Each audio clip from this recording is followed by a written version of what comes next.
በስመ አብ ወወልድ ወመንፈስ ቅዱስ አሐዱ አምላክ አሜን። በስመ አብ ወወልድ ወመንፈስ ቅዱስ አሐዱ አምላክ አሜን። በስመ አብ ወወልድ ወመንፈስ ቅዱስ አሐዱ አምላክ አሜን። የእግዚአብሔር ቤተሰቦች እናታችን እመቤታችን የቅድስት ድንግል ማርያም የአስራት ያደራ ልጆች የቅዱሳን ጻድቃን ሰማዕታት፣ ነቢያት፣ ሐዋርያት፣ አበው መነኮሳት የክብር ልጆች እንደምን ሰነበታችሁ? እንደምን አመሻችሁ? እንደምን ትሆናላችሁ? አሜን። የአምላካችን የልዑለ ባሕርይ ቅዱስ እግዚአብሔር ስሙ ዛሬም ዘወትርም በፍጥረት ሁሉ አንደበት የተመሰገነ የከበረ ይሁንልን። እናታችን እመቤታችን ቅድስት ድንግል ማርያም ስሟ የተመሰገነ ይሁን። ቅዱሳን ባከበራቸው ጸጋ መጠን ስማቸው የተመሰገነ የከበረ ይሁንልን። ዛሬም ታሪካችን በሚቀጥለው መልኩ ለማቅረብ እንሞክራለን። ባለፈው ካቆምንበት እንቀጥላለን። ያው ዛሬ አባቶቻችን ቅዱሳን ዘጠኙ ቅዱሳን በተመለከተ በተወሰነ መልኩ ባለፈው ቪዲዮአችን ላይ ለማንሳት ሞክረናል። ዛሬ የምንጀምረው ድጋሚ መድገም አያስፈልገኝም። ዛሬ የምንጀምረው ከአባታችን ከአባ አፍጼ ይሆናል። አባታችን አባ አፍጼ ሀገራቸው እስያ ነው፣ ታናሽ እስያ ነው። የአባታቸው ስም አቡ ሲዲስ ይባላል። የእናታቸው ስም ደግሞ አቅሌስያ ይባላሉ። የተወለዱበትም ጊዜ ታኅሳስ 29 እንደተወለዱ ያው ገድላቸውም ድርሳናቸውም በደንብ ይነግረናል። ከዛ ከነበሩበት ቦታ በተለይ ከታናሽ እስያ ወይም በእስያ በኤዥያ ማይነር ማለት ነው በትንሽ እድሜያቸው ጀምረው ትምህርታቸውን ስርዓተ ትምህርትን የቤተክርስቲያን ትምህርትን የክርስትና ትምህርትን እየተማሩ አድገዋል። ካደጉ በኋላ ያው ድቁና በተማረው ትምህርት መሰረት ድቁና ተቀብለው በድቁናቸውን አገልግለዋል። ከዛ በኋላ ምናልባት በድቁና እያገለገሉ በነበሩበት ሰዓት ላይ ወደ ግብፅ ሄደው ከገዳመ አስቄጥስ ገብተው እዛ በዓት ሰርተው የምንኩስና ስርዓት ተምረው 7 ዓመት ቆይተው ከዛ በኋላ ያው ብዙ ምንኩስና ተቀብለው እንደኖሩና በዛም ብዙ ስራ እንደሰሩ ታሪካቸው በደንብ ይነግረናል። ስለዚህ እኛ አባታችን አባ አፍጼ በጣም የሚገርሙ ትልቅ ስራ የሰሩ አባት እንደሆኑ ያው ገድላቸው በደንብ ይነግረናል። ከዛ ባሻገር ከ7 መነኮሳት ጋር በመሆን ያው መጽሐፍትንና ንዋየ ቅዱሳትን ይዘው ከብዙ ደቀ መዛሙርቶቻቸው ጋር ሆነው ወደ ኢትዮጵያ መጥተዋል። ስለዚህ ሲመጡ የመጡበት ቦታ ከታናሽ እስያ ተነስተው ወደ ግብፅ ሄዱ። ግብፅ ደግሞ አስቄጥስ ገዳም ላይ ብዙ ዓመት ቆዩ። ከ7 ዓመት በላይ በምንኩስና ስራ እዛ እያገለገሉ ኖሩ። ከዛ በኋላ ብዙ ደቀ መዛሙርቶቻቸውንና ራሳቸውን ይዘው ብዙ መጽሐፍትን ይዘው በተለይ ግብፅ ላይ የሚነገረውን የጽርዕንና የቅብጥን ቋንቋ ያውቁ ስለነበረ በዛ አማካኝነት ወደ ኢትዮጵያ ደቀ መዛሙርቶቻቸውን ይዘው እንደመጡ ያው ታሪካቸው በደንብ ይነግረናል። ስለዚህ ከሳቸው ጋር የመጡ ደቀ መዛሙርትን በሙሉ ክርስትና ለማስፋፋት ከሳቸው ጋር ሆነው ብዙ ወጥተው እንደደከሙ ያው ይታወቃል። ስለዚህ እኛ አባታችን ለኢትዮጵያ በተለይ ክርስትና ለማስፋፋት በተለይ በአምልኮ ጣዖት የነበረውን ማህበረሰብ ጨምሮ ከዛ በኋላ ደግሞ በተለይ የኦሪትን ስርዓት ይከተሉ የነበሩ ሰዎች በብዛት ይኖሩ ስለነበረ የኦሪት ስርዓት ይከተሉ የነበሩ ሰዎችንና እነዛ በአምልኮ ጣዖት የነበሩ ሰዎችን በባዕድ አምልኮ ይኖሩ የነበሩ ሰዎችን ወደ ክርስትና በማምጣት ረገድ አባታችን አባ አፍጼ በጣም ትልቅ ስራ እንደሰሩ ያው ታሪካቸው በደንብ ገድላቸው በደንብ ይናገራል። ከዛ ውጪ ፊትም ባለፈም በተለቀቀው ቪዲዮ ላይ እንደነገርኳችሁ ትልቁ ስራቸው ያው ገዳማቸውም የሃ አካባቢ ስለሆነ በየሃ አካባቢ የነበረው የጣዖትን አምልኮ በማጥፋት የየሃ ቤተ መቅደስን በማጥፋት በማነጽ ማለት ነው። በማነጽ ሳይሆን በማነጽ ወይም ደግሞ የታነጸውን ገና በመቀደስ ማለት ነው በመለወጥ ወደ ስርዓተ ቤተክርስቲያን በማምጣት ትልቅ ስራ ሰርተዋል። በተለይ የሃ አካባቢ ላይ ይመለክ የነበረው ሌላ አምልኮ ነበረ። ያንን አምልኮ አጥፍተው ቤተ መቅደሱን ሙሉ ለሙሉ ቀይረው ወደ አምልኮተ እግዚአብሔር እንደመለሱት ታሪካቸው በደንብ ይታወቃል። ስለዚህ አባታችን አባ አፍጼ በጣም ትልቅ ስራ በተለይ የሃ አካባቢ ላይ የሚታወቅ ነው። ስለዚህ የሃ አካባቢ ላይ ትልቅ ስልጣኔ የነበረበት ትልቅ ቀደምት የሆነ ስልጣኔ የነበረበት ቦታ ነው። ያቺ ቦታ ላይ ክርስትና ለማስፋፋት ያደረጉት ጥረት በደንብ የሚታወስላቸው ናቸው። ከዛ ውጪ በቦታው ላይ ያው የእመቤታችን የቅድስት ድንግል ማርያም ታቦትን ያስገቡት ያው የሃ አካባቢ ላይ አስገብተው እዛ ቦታ ላይ እንዲቀደስ እንዲባረክ በድንግል ማርያም አማላጅነት ሰው አምኖ በእሱ አማላጅነት አምኖ እንዲጸና በማድረግ ትልቅ ስራ ሰርተዋል።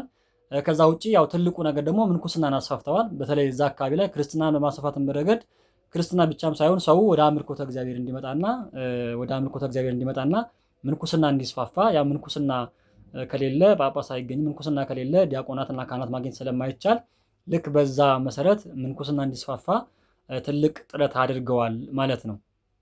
ከዛ ውጪ ያላረፉበት ዘመን ያው በአፄ ገብረ መስቀል ዘመን እንደሆነ ይታወቃል። ግንቦት 12 ቀን አርፈዋል። ወይም አንዳንድ ቦታ ላይ ደግሞ ተሰውረዋል የሚባልበትን መንገድ አለ። ስለዚህ ተሰውሯል ተብሎ ከሚታሰቡ አባቶች መካከል አንደኛው ናቸው። አባ አፍሴ በአፄ ገብረ መስቀል ዘመን እንዳረፉ ገድላቸው በደንብ ይነግረናል።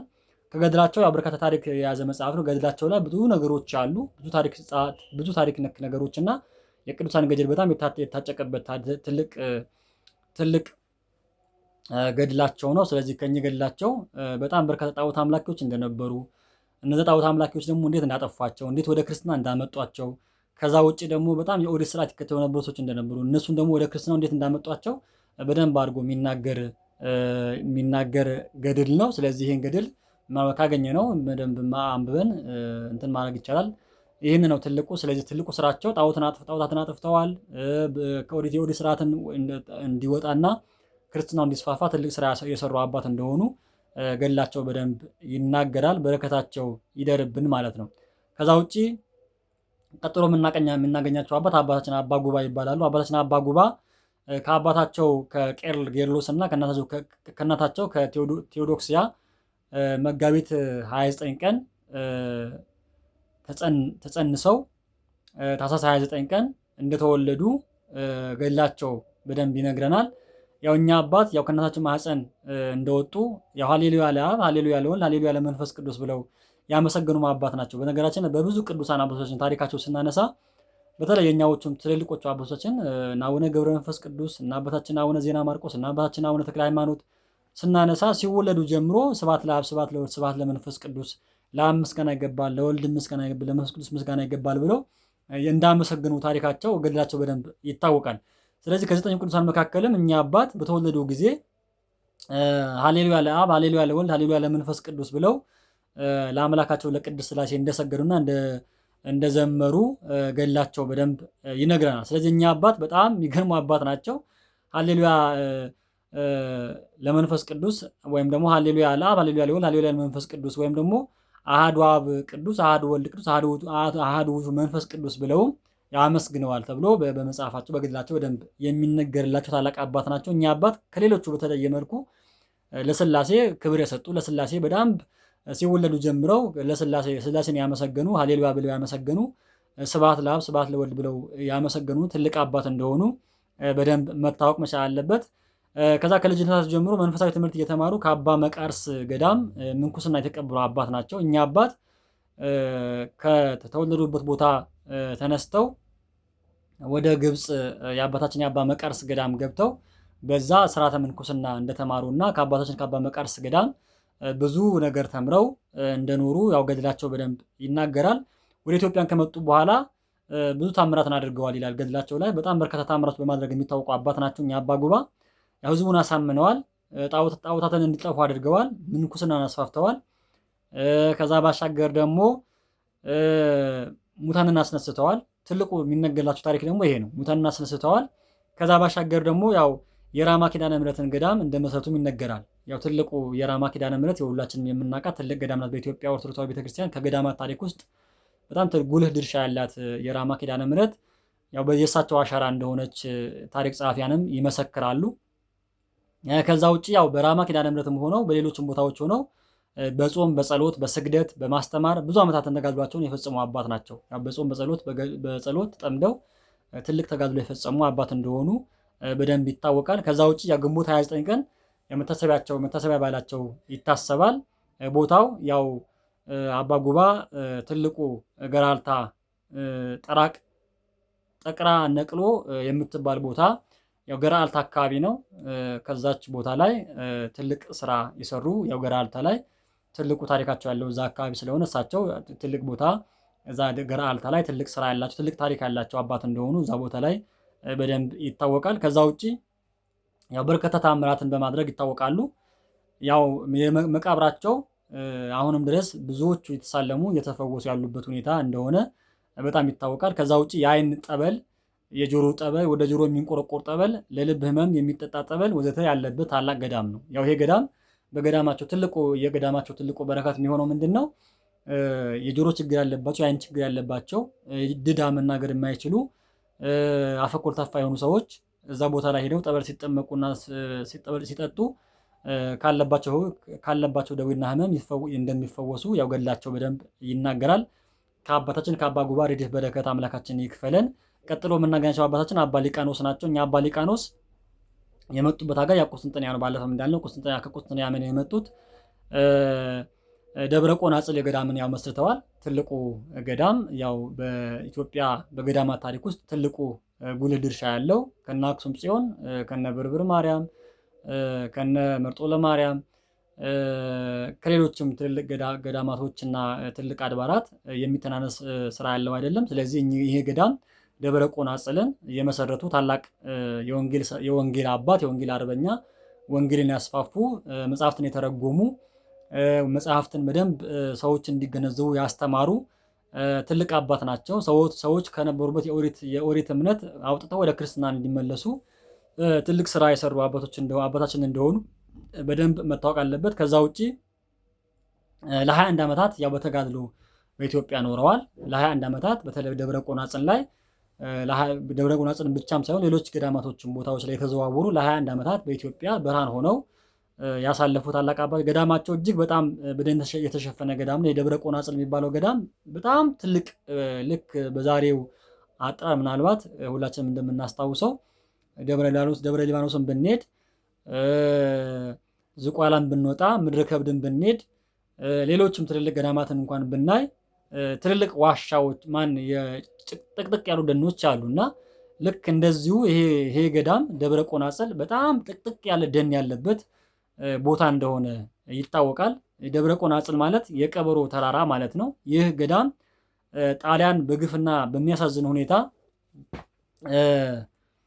አጎሳቅሉት ነበረ ማለት ነው። ያው ጣሊያኖች ገብተው ያቺ ቦታ ላይ በጣም ለማጥፋት በጣም ትልቅ ጥፋት ያደረሱበት ልክ እንደ ደብረ ሊባኖስ ማለት ነው።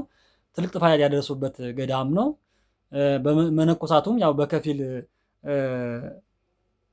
መነኮሳት ቢሆን በተወሰነ መልኩ አሁንም ድረስ አሉ። ያው በተወሰነ መልኩ እንደ ድሮ ባይሆንም ያው አሁንም ብዙ መነኮሳት እንዳሉበት ይታወቃል። ያው መጽሐፍት ሐዲሳትን ከግሪክ ከሱርስት በከፊሉ ደግሞ ወደ ግዕዝ የተረጎሙ አባት ናቸው። እኛ አባት ያው ትልቁ ከግብጽ ከመጡ በኋላ ያው ከአቡነ መቃርስ ገዳም ከመጡ በኋላ ከአባ መቃርስ ገዳም ከመጡ በኋላ ትልቁ ያደረጉት ነገር ምንድነው? ያው መጽሐፍት ሐዲሳትን በተለይ ከግሪክና ከሱርስት ቋንቋ ሱርስት ማለት የሶሪያ ቋንቋ ነው። ግሪክ ደግሞ ጽርዕ ነው። ከዛ ደግሞ የግብጾች ደግሞ ቅብጥ ቋንቋ አለ። ከነዚህ ከሶስቱ ቋንቋዎች ያወቁትን የተማሩትን ነገር ወደ ኢትዮጵያ ቋንቋ ለሆነው ወደ ግዕዝ እንደተረጎሙ ትልቁ ስራቸው እንደሆነ ይታወቃል። ከዛ ውጪ በዓመቱ ቤተክርስቲያናችን የኅዳር 28 ቀን ታስባቸዋለች ማለት አምላካችን ከአባታችን ረድኤት በረከት እንዲከፍል እንደሱ መልካም ፈቃድ ይሁንልን። ከዛ ውጪ አባታችን አቡነ ይማዕታ ናቸው። አቡነ ይማዕታ ያው ከ9 ቅዱሳን መካከል አንደኛው ናቸው። ፊትም እንዳነሳሁት ወይም ደግሞ ባለፈ ቪዲዮአችን እንደገለጽኩት ያው ገራልታ ላይ ነው ትልቁ ስራ የሰሩት። ያው ገራልታ በጣም ትልቅ አንድ ወረዳም ያህል ነው።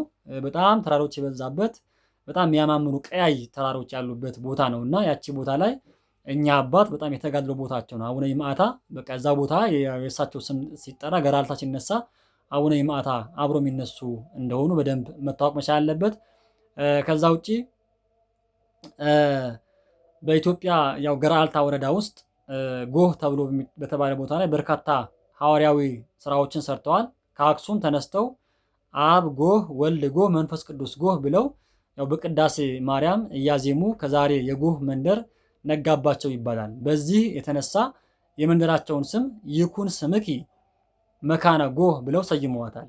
በጣም የሚገርም ስም ነውና ስለዚህ እቺ ቦታ ላይ ያው መካነ ጎህ ተብሎ የሚጠራ ቦታ ነውና ያው እዛ ቦታ ሲደርሱ ያው እንደነጋባቸውና ስሙም መካነ ጎህ ብለው እንደጠሩት ይታወቃል። ስለዚህ እኚህ አንደኛው ይኩን ስምኪ መካነ ጎህ ብለው ስምሽን መካነ ጎህ ተብሎ ይጠራ ብለው በጣም በደንብ በሚያስገርም ሁኔታ እንደው ሲታይ ራሱ እንደው ጎህ መውጫ ነው የሚመስለው እና በጣም የሚገርም ገዳም ነው እና ይሄ ገዳም ገራልታ እንደው የማየት አጋጣሚ ባላገኝም ያው በቴሌቪዥን ስክሪን ስናየው በተለያዩ ቪዲዮዎችም ሲታይ በጣም የሚገራርም ቦታ እንደው የኢትዮጵያ መልክዓ ምድር በጣም የሚገራርም እንደው ምን አይነት መልክዓ ምድር እንዳላት አስደናቂ በጣም ለዓለም ድንቅ የሆኑ ገዳማት እዛ ጫፍ ላይ ገራልታ ተራራ ጫፍ ላይ የእሳቸው ገዳም አለ እና በጣም የሚገርም ነው። አሁን ይህን ቦታ እንደው ምን ሰው ራሱ አይወጣበት በጣም እንዴት እንደሆነ በጣም ይገርመኛል። እና ምን አይነት አባቶች እንደነበሩ ያቺ ቦታ የበረከት የቅድስና በቃ የፍቅር የአንድነት የሰላም ገዳም እንደሆነ የሚታይበት ስለሆነ በጣም የሚገራርሙ ገዳማቶች ያሉበት ትግራይ ነው። እና ምናልባት ያ አሁን ያለው ሁኔታ በደንብ እናስተውለው ነው። ብዙ ችግሮች አሉ። እነሱ በኪደተ እግራቸው አሁን በቀደሷት የባረኳት አገር የባረኳት ቦታ ያው ዛሬ ምስቅልቅሏ ወጥቶ ብዙ ነገሮች ሆነው ገዳማቶቿ እንዳልነበሩ ሆነው ምዕመናኖቿ እየተቸገሩ በረሃብ፣ በርዛት፣ በጦርነት፣ በከፋ ችግር፣ በስደት ያሉበት ሁኔታ ያለውና ስለዚህ እነዚህ አባቶች የረገጡት ቦታ ያስተማሩበት ቦታ በጣም በሚገርም ሁኔታ በዚህ ሁኔታ መሆኑ በጣም ያሳዝናል። እና ስለዚህ ክርስቲያኖች በደንብ ልንጸልይ ይገባል። አገራችን ኢትዮጵያ ሰላም እንድትሆንልን አምላካችን እንዲባረክልን ሁላችንም በጾም በጸሎት በስግደት ልንጠይቀው ይገባል። አሁን ጾሙ የጾም ወቅት እንደመሆኑ መጠን ይሄ ወቅት ደግሞ ስለ ሀገራችን ሰላም፣ ስለ ሀገራችን ፍቅር፣ ስለ ሀገራችን አምላካችን ስለ ቅዱሳን ብሎ እንዲለመነን እንዲማጸን እኛ እንኳን ያው በደላችን ስለበዛ ነው አምላካችን እየቀጣን ያለው ያው የእንደኛ ክፋት እንደኛ ኃጢአት ይሁን ቅዱሳኖቹ በገባላቸው ቃል ኪዳን መሰረት ብሎ ብቻ ሀገራችን እንጠብቅልን ሁላችንም ልንተጋበት የሚያስፈልግበት ጊዜ እንደሆነ በደንብ መታወቅ መቻል አለበት። ስለዚህ እኚህ ገዳም የገራልታ ተራራ ላይ አቡነ ይምዓታ በጣም ትልቅ ስራ ያሰሩበት ቦታ እንደሆነ ገድላቸው በደንብ ይታወቃል። ገዳማቸው በጣም አስቸጋሪ የሆነ ተራራማ ቦታ ላይ ነው የሚገኘው። የበርካታ ሰዎች አጽም የተቀበረበት ከአለት ተፈልፍሎ የተሰራ የመቃብር ስፍራ ያለበትን ቦታ ነው። ያቺ ቦታ ላይ ተራራም እንደመሆኑ መጠን በጣም በርካታ ቅዱሳን አጽማቸው እዛ ይገኛል። ዋሻም አለው። የዋሻ ውስጥ ያው የቅዱሳን አጽም እንዳለ በደንብ ይታወቃል። ስለዚህ እኛ አባት ገራልታ ላይ ትልቅ ስራ የሰሩ አባት እንደሆኑ ይታወቃል። ስለዚህ ከአምላካችን ከዚህ አባት ከአባታችን ከአቡነ ይምዓታ ረድኤት በረከት እንዲከፍ በአማላጅነታቸው እንዳይለዩን እንዲያደርግልን የአምላካችን ቅዱስ ፈቃድ ይሁንልን። ከዛ በመቀጠል አባታችን አባ አሌፍ ናቸው። አባታችን አባ አሌፍ አገራቸው ቂሳሪያ ነው። ያው ቂሳሪያ ያው ግሪክ ውስጥ የምትገኝ ቦታ ቂሳሪያ ያው በአሁኑ አጠራር ምናልባት ፓለስታይን የምትባለ ቦታ ወይም ደግሞ ሊሆን ይችላል። ስለ ቂሳሪያ ያው ትልቅ ስም የነበራት በተለይ በድሮ በተለይ በ3ኛው በ2ኛው መቶ ክፍለ ዘመን ላይ ትልልቅ አባቶች የወጡበት ታላቅ ቦታ እንደሆነ ይታወቃል። እኚህ ቂሳሪያ የበረከት የቅድስና ስፍራ እንደነበረች ይታወቃል። አሁን እንኳን ያው የምናያት በብዙ ውጣ ውረድ ውስጥ ያለች ቦታ እንደሆነች ይታወቃልና ስለዚህ እኛ አባት ከአገራቸው ከቂሳሪያ እንደመጡ አባታችን አውሎጊዮን ይባላል። እናታቸው ደግሞ አትኖሲያ ትባላለች። ከልጅነታቸው ጀምሮ ወደ ገዳመ እንጦንስ በመሄድ አባቶችን ሲራዱ ኖረዋል። ማለት ገዳመ እንጦንስ ሄደው ያው ከግብጽ ማለት ነው ግብጽ ላይ እስክንድሪያ ላይ ሄደው ከገዳመ እንጦንስ ገብተው በገዳመ እንጦንስ የነበሩ አባቶችን መነኮሳት ሲራዱ ሲያገለግሉ ኖረዋል። በዚህም የመነኮሱ አባት ናቸው። እዛው ገዳም ላይ በአባ እንጦንስ ገዳም እንደመነኮሱ ገድላቸው በደንብ ይነግረናል። ከዛ በኋላ ወደ አክሱም መጥተው ወደ አክሱም በመምጣት በኢትዮጵያ ውስጥ ትልቅ ስራ እንደሰሩ ይታወቃል። ከዛ ከአክሱም ተነስተው እስከ ገዳማቸው እስኪደርሱ ድረስ ጠበል አፍልቀዋል። በእግራቸው ሲሄዱ ያው ጠበል እንዳፈለቁ ገድላቸው በደንብ ይነግረናል። ስለዚህ እኛ አባት ትልቅ አባት እንደሆኑ ገድላቸው በደንብ የሚያስተምርበት ሁኔታ አለ። ከዛ ውጪ ያው ተራራውን በመክፈል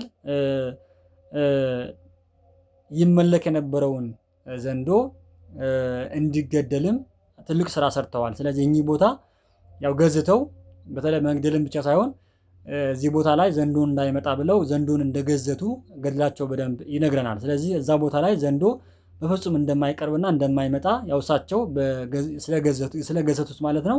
በዛ መሰረት በፍጹም ገዳማቸውን እንደዚህ የሚያስፈሩ አራዊትና የሚያስፈሩ እነዚህ የሚሳቡ ነገሮች በፍጹም የማይቀርቡበት ሁኔታ እንዳለ ይታወቃል።